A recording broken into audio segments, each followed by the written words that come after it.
if you're stuck in an emotion, like you're frustrated, you're angry, you're fearful, resentful, and you're thinking within that emotional state. In other words, you can't think greater than how you feel. That means then you were thinking in the past, because those emotions are a record, a residue of the past.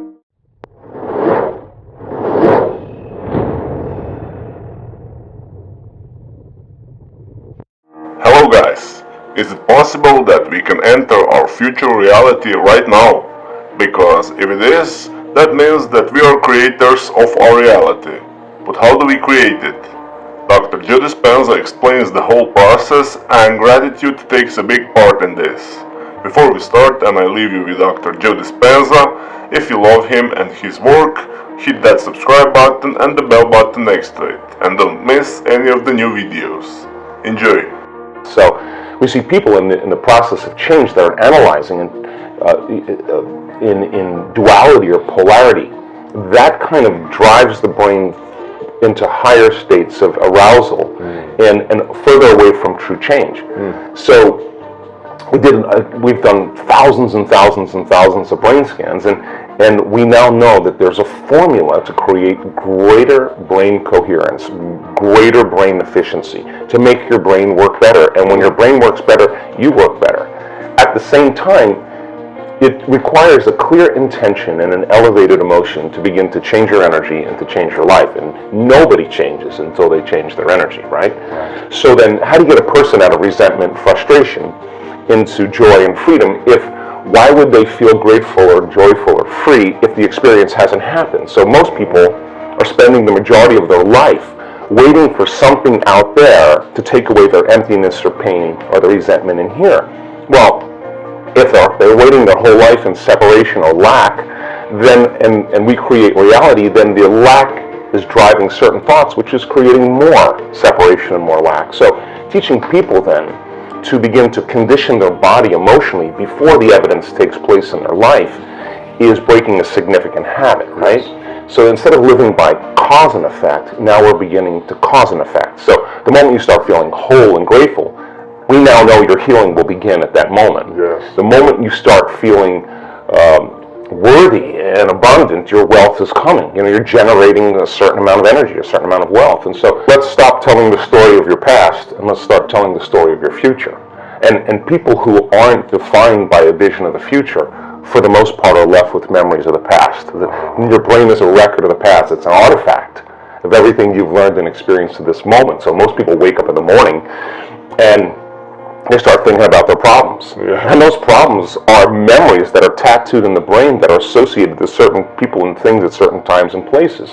So the moment the person wakes up clean slate, they start thinking about the problems they're thinking in the past. If you believe your thoughts have something to do with your destiny, well, there's a possibility that your past is going to be your future. Every one of those problems has an emotion associated with it. So then the moment you start recalling the problem, you start feeling unhappy. Now your body's in the past, because thoughts are the language of the brain and feelings are the language of the body, and how you think and how you feel creates a state of being. So people reaffirm their identity based on the past, right? And it turns out that the redundancy of doing that, conditioning only requires an image and an emotion.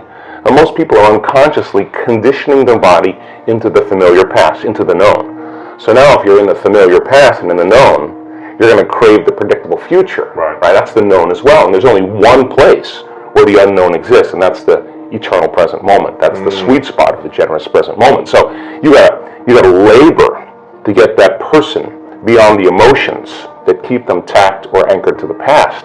And yes, it takes an effort to do that, but if you keep working with the formula, you'll reach that elegant moment where there's a liberation of energy. And now your body, as the unconscious mind, the objective mind, is not believing it's living in the same past experience 24 hours a day, because you're liberating the body from that emotional state. So you ask the person, why are you so unhappy? Why are you so frustrated? Why are you so resentful? The moment you ask that, their brain is going to associate that emotion to a past event. To a memory. To a memory. Yeah.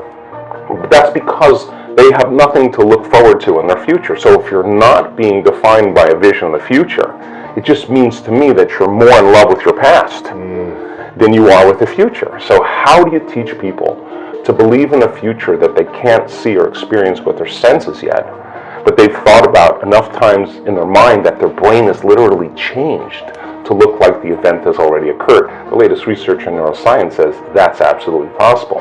We know that. And how do you teach a person to select a new possibility in their future and begin to emotionally embrace that future before it's made manifest to such a degree that their body, as their unconscious mind, is believing it's living in that future reality in the present moment, and they're signaling new genes in new ways ahead of the environment.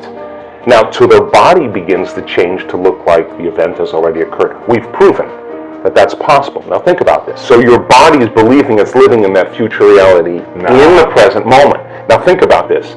The stronger the emotion you feel from some condition in your life, the more altered you feel inside of you, the more you narrow your focus on the cause, and the brain freezes an image and takes a snapshot. And that memory now is embossed in the brain. It's branded in there.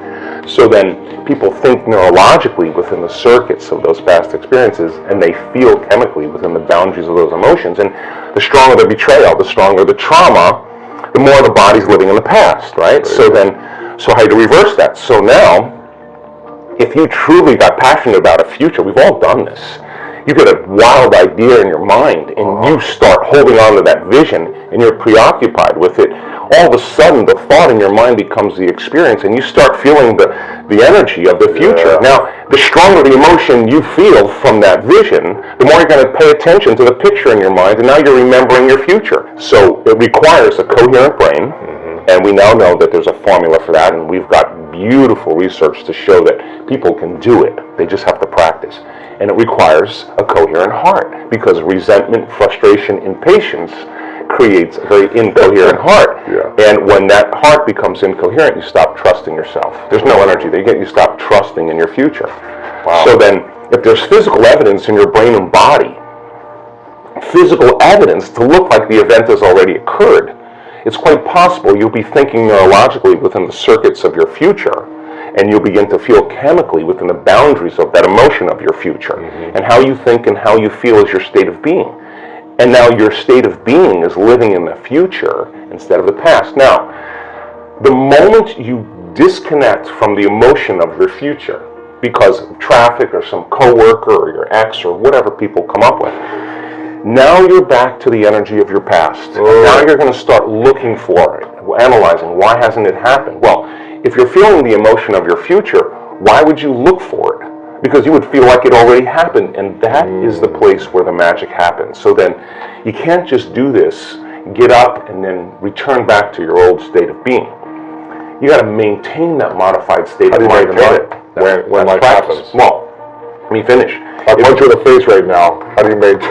Well, of course. I mean, we all take blows in our lives, and we all react emotionally. But the question is, how long are you going to react? Right. So then, if you can't mediate and regulate your emotional reactions, and those emotions linger for days, that's years for some people. Mood, and then months, temperament, years, personality trait. So then the person's personality is literally based on the past. But they don't know that because they're doing it over and over again, and it becomes a subconscious program. So now, if it requires a coherent brain and a coherent heart, then we have to train people how to self-regulate. So we've done thousands and thousands of measurements. We've partnered with the HeartMath Institute to teach people how to create and sustain heart coherence. How do we do it? Well, besides going to your workshop, what's a simplified version? I'm sure it takes more time than... Well, it really doesn't. It really doesn't. It just requires getting still, closing your eyes, putting your attention on your heart, changing your breath so that you move into the present moment. And when you slow your breathing down, you slow your brain waves down. When you slow your brain waves down, now you're accessing your autonomic nervous system. So then you train a person how to open their heart and feel an elevated emotion. And it takes a little practice. And just like a flower that takes time to bloom, it takes a little bit of time. But if you work in trading the resentment, the frustration, or the impatience for gratitude, appreciation, and thankfulness, and you keep at it, there'll come a moment where that system switches on, and now you're feeling grateful for no reason at all. Now, that's not a bad thing, because gratitude, the emotional signature of gratitude, means something's happening to you, something has happened to you, you're receiving something, or you just received something. So your body then, when you're feeling gratitude, is in the perfect state of receiving. So then that means then you'll accept, believe, and surrender to the thoughts equal to the emotional state of gratitude. If you're living in resentment, you're living in fear, you're living in impatience, you could say, I'm healthy, I'm healthy, I'm healthy, I'm wealthy, I'm wealthy, and with all you want, and that thought's going to stop right at the brainstem and never make its way to the body, because the body is not feeling it, or because why? Because you're feeling resentment, and that thought is not consistent with the emotion of resentment. Resentment has a different set of thoughts, right? In other words, once you start opening your heart, it begins to move into coherence. It begins to produce a measurable magnetic field up to 3 meters wide. Now that's frequency, that's energy. And all that energy, that frequency, carries information, carries an intent. So then when you're feeling gratitude and your heart is open, you're broadcasting energy into the field. Now, frequency. Frequency. You lay the intent of the thought of your health or your wealth. That frequency can carry the thought of your wealth. It can carry the thought of your health. If you're suffering, suffering does not carry, that energy does not carry the thought of your wealth. It carries a different set of thoughts.